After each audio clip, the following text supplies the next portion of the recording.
Ah, il y a des impondérables alors. Mais j'étais bien parti là. Hein. Ce matin, on va parler quand même du semi-confinement qui est pas mal quand même derrière nous, même s'il faut faire attention. C'est tout bon. Alors voilà. Oui, alors, parler du semi-confinement qu'on a tous plus ou moins vécu, aujourd'hui, c'est peut-être un peu inapproprié. Et pourtant, quand vous avez vécu ça, vous avez vécu aussi des choses particulières. Il y a eu une rupture. Et dans la Bible, vous savez qu'il est parlé du semi-confinement. Où? Alors, je vais vous donner un indice quand même. Il est parlé de 40 ans de semi-confinement. Parce que pour un personnage biblique, il y a eu vraiment une rupture. C'est Moïse. Moïse, en fait, au début, alors il a des parents croyants et la situation en Égypte est terrible pour le peuple d'Israël puisque tous les garçons nouveau-nés sont jetés dans le fleuve, dans le Nil. Et là, les parents croyants veulent vraiment faire confiance à Dieu. Et ils protègent leur enfant. Alors, je ne sais pas s'ils lui mettent la main sur la bouche, hein, comme un masque. Je ne sais pas pendant qu'il est petit, parce qu'un petit, ça crie quand même. Si vous avez eu des enfants ou si vous avez gardé des enfants, vous avez pu constater ça. Donc, pendant les quelques mois où il était à la maison, il n'a certainement pas passé inaperçu. Et puis, Dieu a permis qu'une princesse, la fille du pharaon, le voie comme ça sur l'eau, parce qu'ils se sont dit, on fait confiance à Dieu, on lui fait un Moïse, ce qu'on appelle un Moïse, une barque, un panier en osier, bien isolé, puis on le laisse sur le Nil, puis on le laisse à la grâce de Dieu.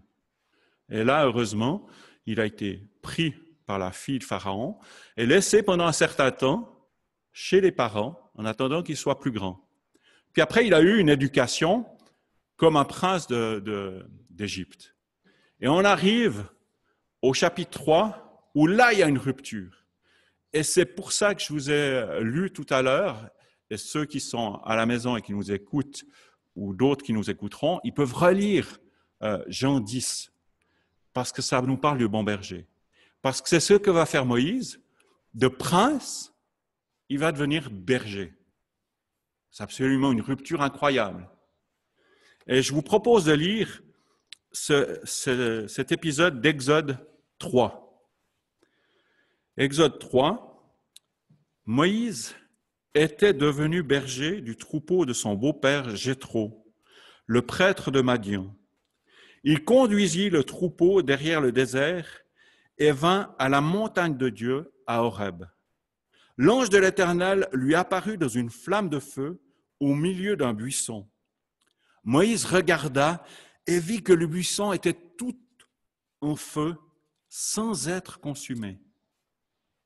Moïse dit, « Je veux faire un détour pour voir quelle est cette grande vision et pourquoi le buisson ne brûle pas. » L'Éternel vit qu'il faisait un détour pour regarder.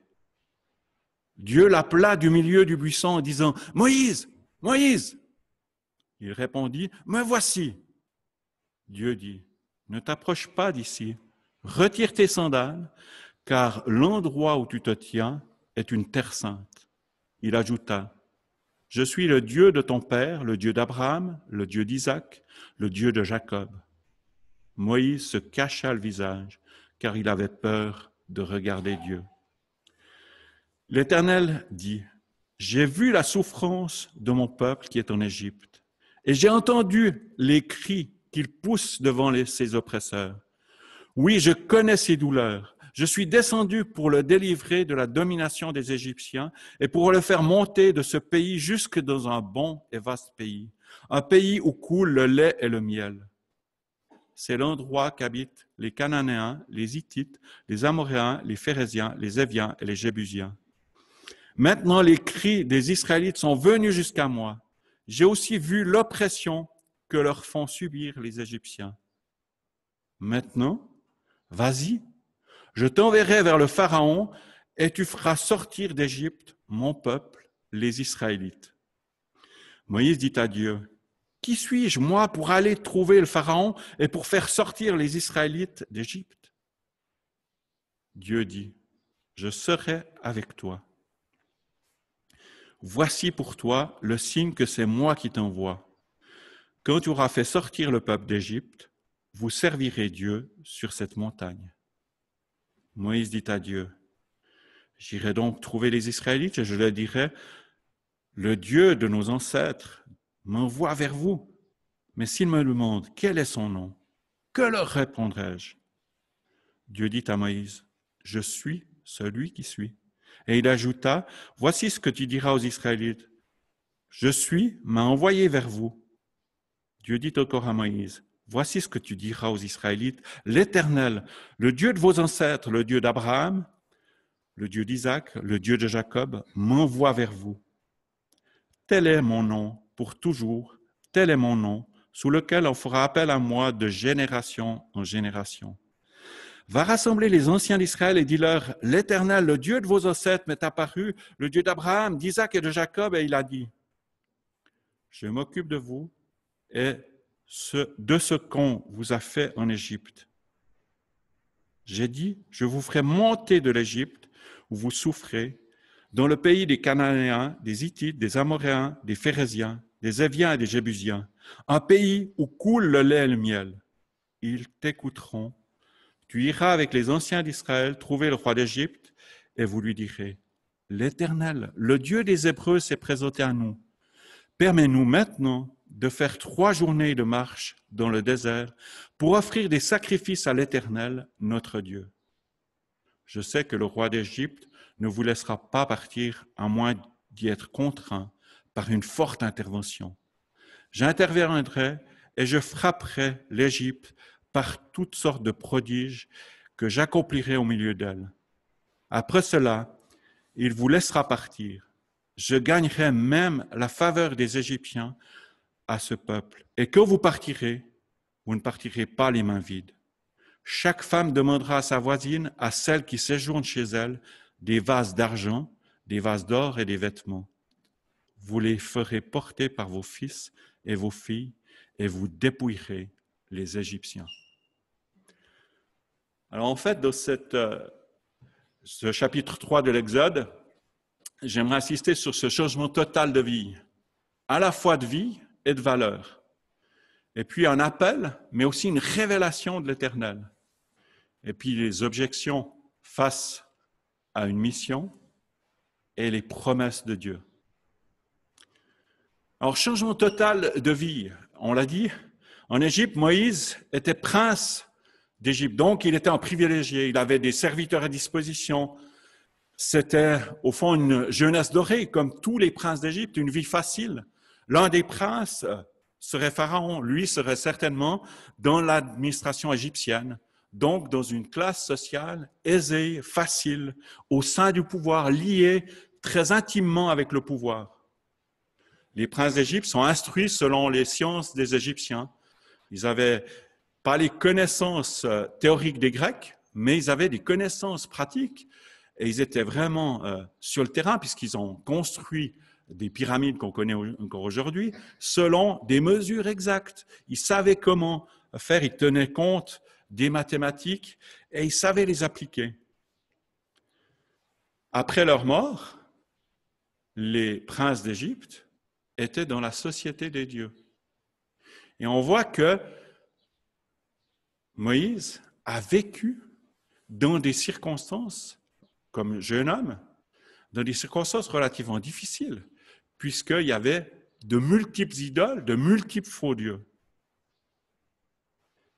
Et malgré tout, et c'est là qu'on voit que l'importance, finalement, d'instruire l'enfant dans sa jeunesse, puisqu'il a passé quelques années quand même auprès de ses parents, puisque la princesse l'avait mis, en fait, pendant un certain temps chez ses parents, placé chez ses parents, ce qui était super. Mais il est dit dans la parole de Dieu, instruis l'enfant dans la voie qu'il doit suivre, et quand il sera vieux, il ne se détournera pas. Et on voit que Moïse, à un certain moment, s'est positionné par rapport à ça. il a vu qu'il avait une identité et que son peuple d'origine était dans la souffrance. Alors après, il n'a pas fait tout comme certainement Dieu l'aurait souhaité. Mais malgré tout, il a choisi pour son peuple. Et ça, c'est les Hébreux qui nous le disent. C'est dans Hébreux 11. Il y a quelques versets qui nous soulignent et qui nous donnent cet éclairage quand même, de manière vraiment très claire. C'est par la foi que Moïse, devenu grand, a refusé d'être appelé fils de la fille de Pharaon. Il préférait être maltraité avec le peuple de Dieu plutôt que d'avoir momentanément la jouissance du péché. Il considérait l'humiliation attachée au Messie comme une richesse plus grande que les trésors de l'Égypte, car il avait les yeux fixés sur la récompense à venir. C'est par la foi qu'il a quitté l'Égypte sans craindre la colère du roi, car il s'est montré déterminant, comme s'il voyait celui qui est invisible. Alors la Bible nous donne de manière plus précise ce que a vécu Moïse à ce moment-là. Dans Exode 3, on n'a pas tout cet arrière-plan, mais on voit que Moïse a choisi d'être identifié aux Israélites. Alors ça a eu comme conséquence, il est parti. Et c'est là où, je vous disais, en semi-confinement, c'est-à-dire dans un changement de valeur total. Il devient berger. Alors c'est clair que c'est un nouvel apprentissage.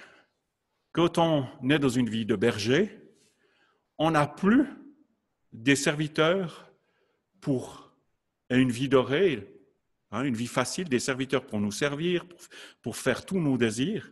Au contraire, on apprend à servir plutôt qu'à être servi. Une vie de nomade, on n'est plus dans les palais, on est exposé à tous les temps, on partage en partie en tout cas la vie du troupeau, il n'y a pas de facilité matérielle, pas de statut particulier ou de reconnaissance d'un statut. Le berger doit faire preuve d'humilité par rapport aussi à la nature, parce qu'il ne contrôle rien. La nature peut se déchaîner, il peut faire froid, il peut faire très chaud. Il faut aussi des qualités de cœur et un attachement à son troupeau, à ses brebis. Il faut les connaître. Prendre en charge un troupeau n'est pas facile. Il y a des brebis qui sont peut-être malades ou qui ont des insectes ou toutes sortes de maladies, d'éléments qui vont perturber leur croissance. Et là, il faut vraiment être présent, les suivre, puis trouver une nourriture abondante et en suffisance. En tout cas, en suffisance, parce que si les brebis ne sont pas alimentées, elles vont végéter. Ce n'est pas possible. Et là, on voit aussi, il est fait allusion aussi dans la vie de David, où David était berger, David qui était un des rois, beaucoup plus tard, un des rois d'Israël, il est dit qu'il les délivrait de la patte de l'ours et du lion. Alors certainement qu'à l'exemple de David, Moïse a dû faire face à des animaux sauvages, donc à protéger ce troupeau aussi. La patience doit être une des qualités du berger, parce que c'est comme nos amis qui cultivaient les plantes jardin. Ça ne vient pas tout d'un coup. Il faut regarder, il faut surveiller. Eux, ils arrosaient. Là, certainement que des agneaux, ils étaient pris dans les bras, ils étaient nourris, ils étaient accompagnés. Apprendre à servir plutôt qu'à être servi.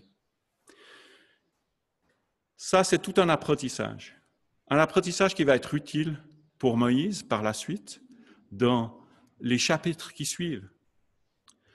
Mais avant de passer aux chapitres qui suivent, dans ce chapitre, il y a un appel, il y a une révélation. Et Moïse a une étrange vision, il voit un buisson en feu qui ne se consume pas. Ça doit être vraiment interpellant. Parce que les lois de la physique, et là on a un physicien hors pair avec Robert, mais les lois de la physique, ça ne joue pas. Si ça brûle, ça brûle. Ça se consume. Mais dans la Bible, il y a plusieurs épisodes où on voit que les lois de la physique sont bouleversées. On voit aussi dans le Nouveau Testament, il y a Pierre qui va à la rencontre de Jésus en marchant sur l'eau. Normalement, un corps qui est sur l'eau, il s'enfonce. Et là, par la foi, Jésus, qui est Dieu, permet que les lois de la physique soient bouleversées. Et là, dans ces deux cas, eh bien, les lois de la physique sont bouleversées. Et les deux sont interpellés par ce qui se passe. Pierre va dire « Au secours, Seigneur, ma foi est bien faible. » Oui, la foi de Pierre était faible. Là, Dieu va se faire connaître. Et c'est une grâce. Là, c'est vraiment une illustration de la grâce. Parce qu'à quelque part, nous, devant la justice de Dieu, nous qui sommes pécheurs, on devrait complètement être brûlés. On ne peut pas faire face à ça. Mais Dieu, dans sa grâce, nous purifie, mais ne nous anéantit pas. Il veut notre purification. Comme à la limite ce buisson, là, où il brûle, alors il y a des choses qui disparaissent peut-être, mais en fait, il n'est pas consumé. Et Dieu, dans sa grâce, ne permet pas que nous soyons entièrement détruits. Alors, on peut être comme Moïse, essayer de comprendre, mais on peut comprendre qu'en partie. On peut essayer de gratter, mais ce n'est pas l'essentiel. La grâce de Dieu est quelque chose de surnaturel. Déjà, quand nous, on doit faire miséricorde et grâce aux autres, ce n'est pas facile. Moi, je me souviens d'une personne, en fait, c'était mon grand-père, je ne voulais pas vous le dire, mais je vous le dis.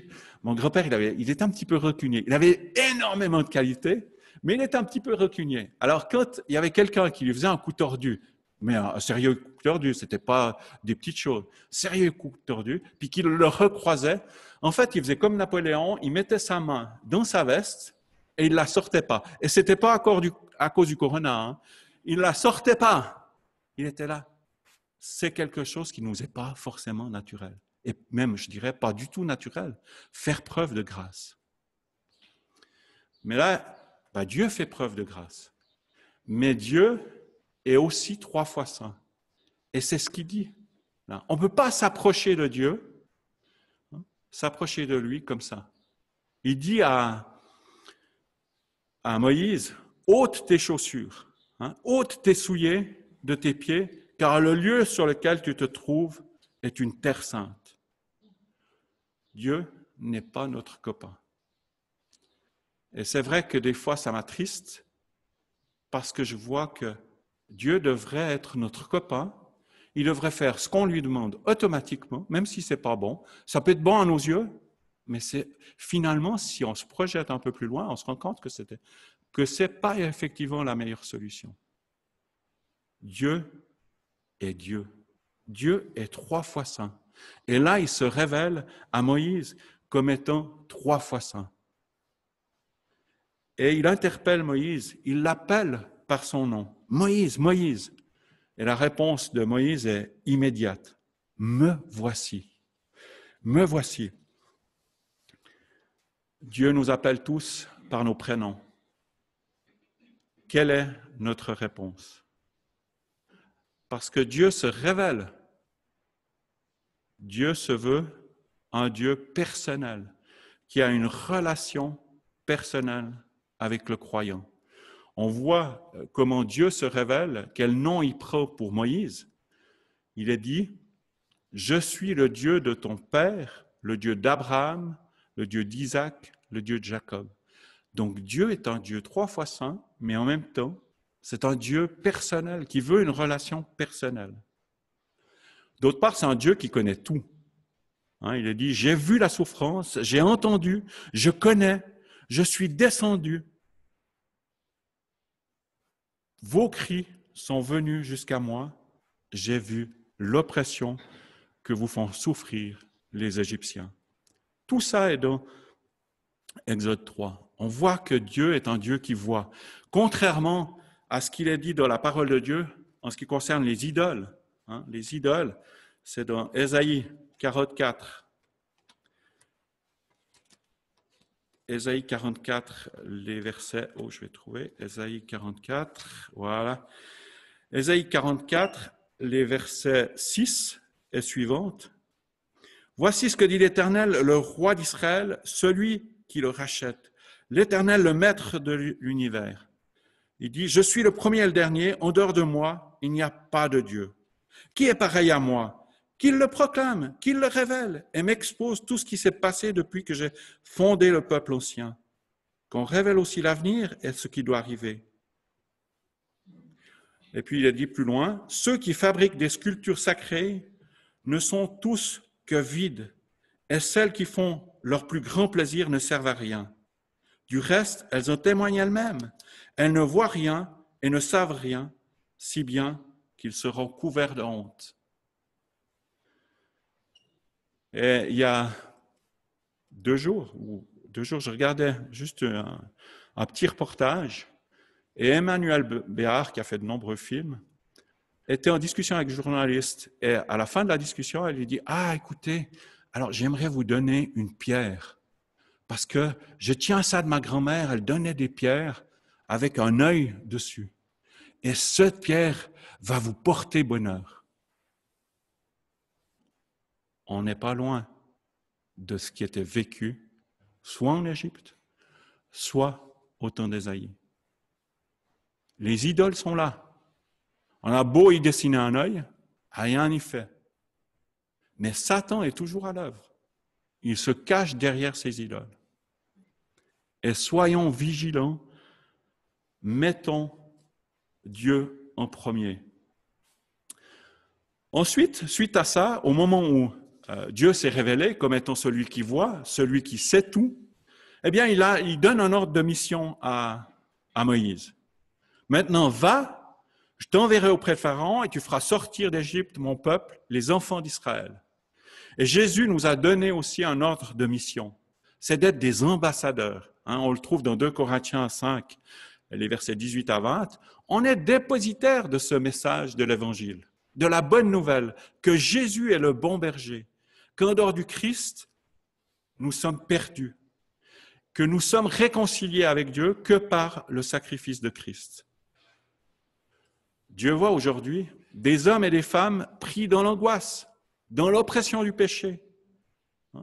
Il les voit et il descend jusqu'à chacune d'entre elles pour donner cette liberté en Jésus. Jésus a dit, je suis le chemin, la vérité, la vie, le chemin sur lequel on doit aller. La vérité, il n'y a qu'une vérité, elle se trouve en lui.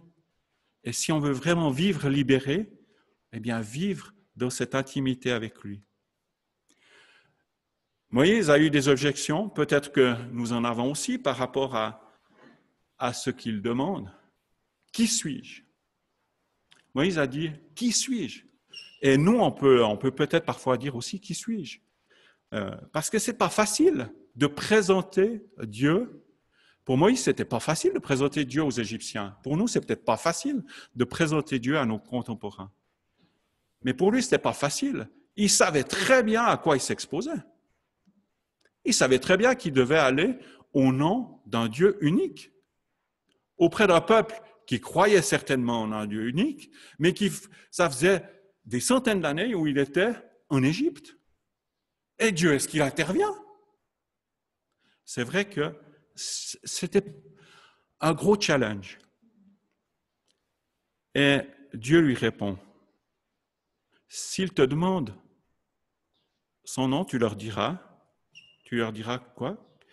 Que je suis le Dieu de vos pères, de vos ancêtres. Donc un Dieu qui est au fond personnel. Et puis il dit aussi une deuxième chose, je suis celui qui suis. Donc, je suis de toute éternité. Je suis le Dieu créateur, l'unique. Ça, tu leur diras. Et je pense que pour nos contemporains, on a aussi à présenter ce Dieu unique, ce Dieu personnel, ce Dieu créateur. Bien que Dieu nous donne l'intelligence et que nous soyons conduits par son Saint-Esprit. Mais face à ces objections, Dieu a des réponses et des promesses. Comme pour nous d'ailleurs. Dieu a dit à Moïse, je serai avec toi. Donc tu ne vas pas aller tout seul en Égypte, je suis avec toi. Et Jésus nous fait la même promesse. Et moi, je suis avec vous tous les jours jusqu'à la fin du monde. Et puis je suis celui qui suis, Jésus dira aussi qu'il était là de toute éternité. Au commencement, quand la terre a été créée, il était là. Jésus dira aussi, comme Dieu l'a dit là, qu'il connaît son peuple. Jésus nous dit, je vous connais par vos noms. Je connais mes brebis et elles me connaissent. Et ce qu'il y a de merveilleux aussi dans ce texte, c'est qu'on voit que Dieu, par rapport à la mission qu'il donne à Moïse, Dieu lui donne des promesses. Quand tu auras fait sortir le peuple d'Égypte, vous adorerez sur cette montagne que tu vois là. Et effectivement, ça s'accomplira. Alors c'est plus facile que nous, quand on a l'histoire complète, parce qu'on voit que ça s'est accompli. Mais si ça s'est accompli dans le passé, il y a des choses qui s'accompliront aujourd'hui pour nous, puisqu'il est toujours le même. Un pays ruisselant de lait et de miel. Ce sera le cas quand ils seront en Israël. Après cela, il vous enverra, je ferai gagner à ce peuple la faveur des Égyptiens, de sorte qu'à votre départ, vous ne vous en irez pas les mains vides. Chaque femme demandera à sa voisine et celle qui habite chez elle des ustensiles d'argent, d'or et des vêtements. Et c'est ce qui s'est passé. Ils ont demandé quand ils sont partis et ils ont eu effectivement des ustensiles d'argent, d'or et des vêtements pour leurs enfants. Dieu a accompli à la lettre ses promesses parce que Dieu est souverain et Dieu connaît l'avenir.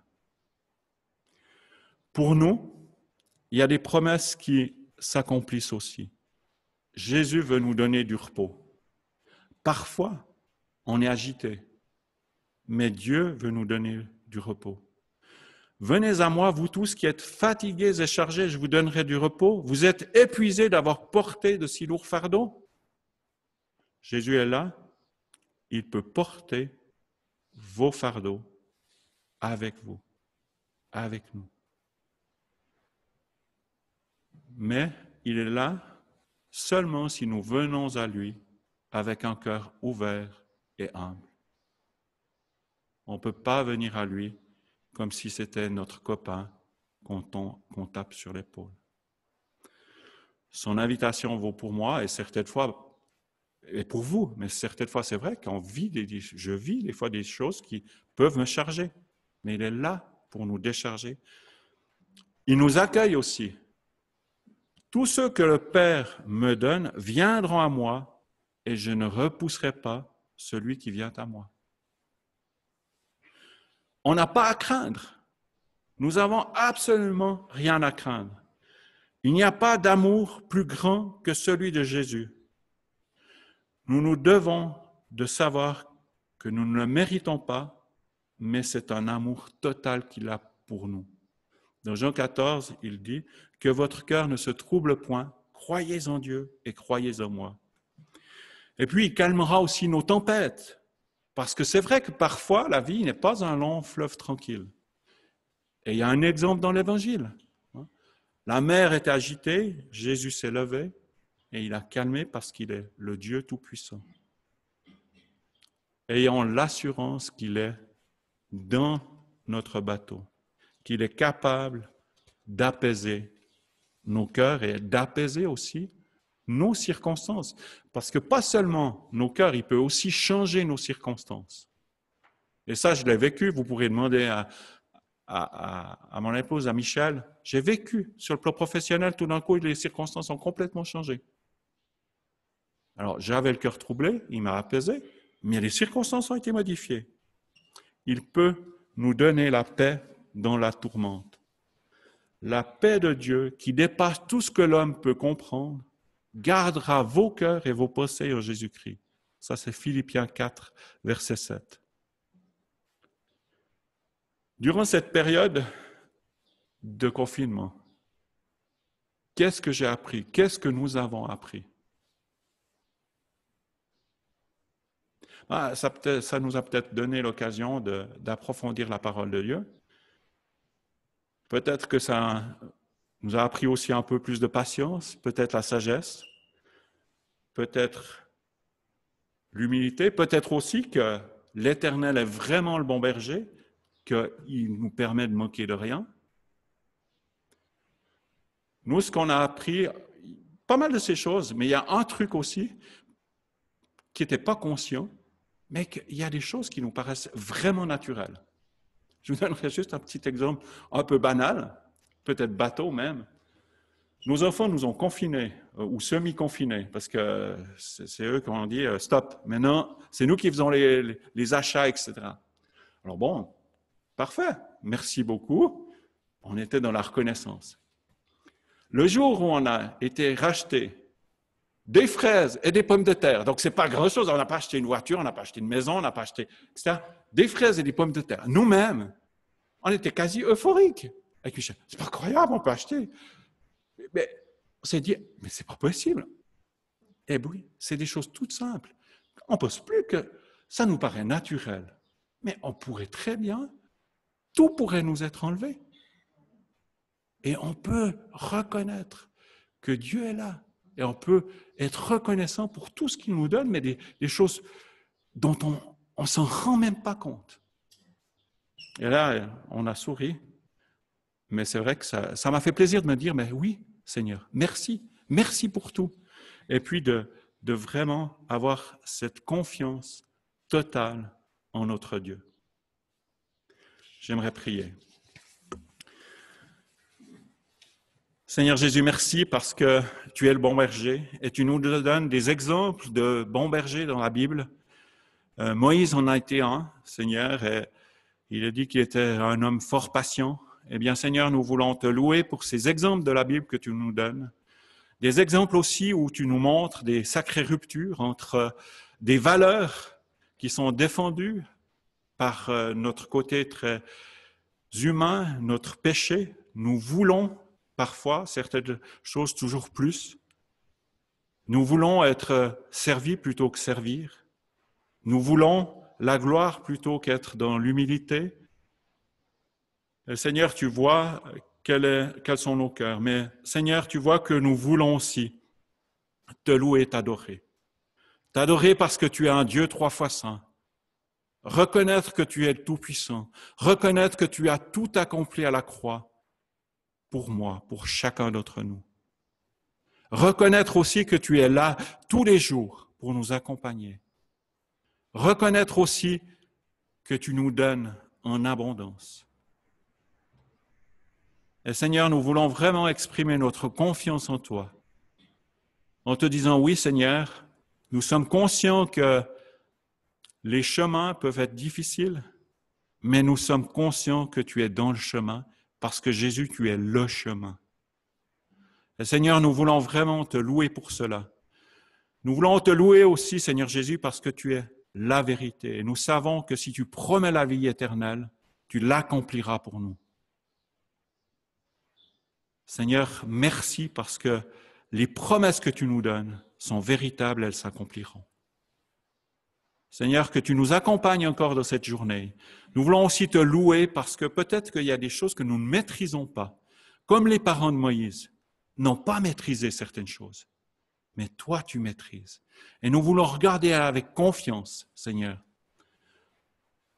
et te remettre avec confiance tous ceux qui nous entourent, nos proches, peut-être nos enfants, nos petits-enfants, tous ceux que nous aimons, ceux que nous côtoyons. Seigneur, interviens par ton esprit dans ces vies et interviens dans nos vies. Que nous puissions te servir en toute humilité et glorifier ton nom. Dans le nom de Jésus. Amen. Je vous invite à chanter « Quand je craindrai sur la route ».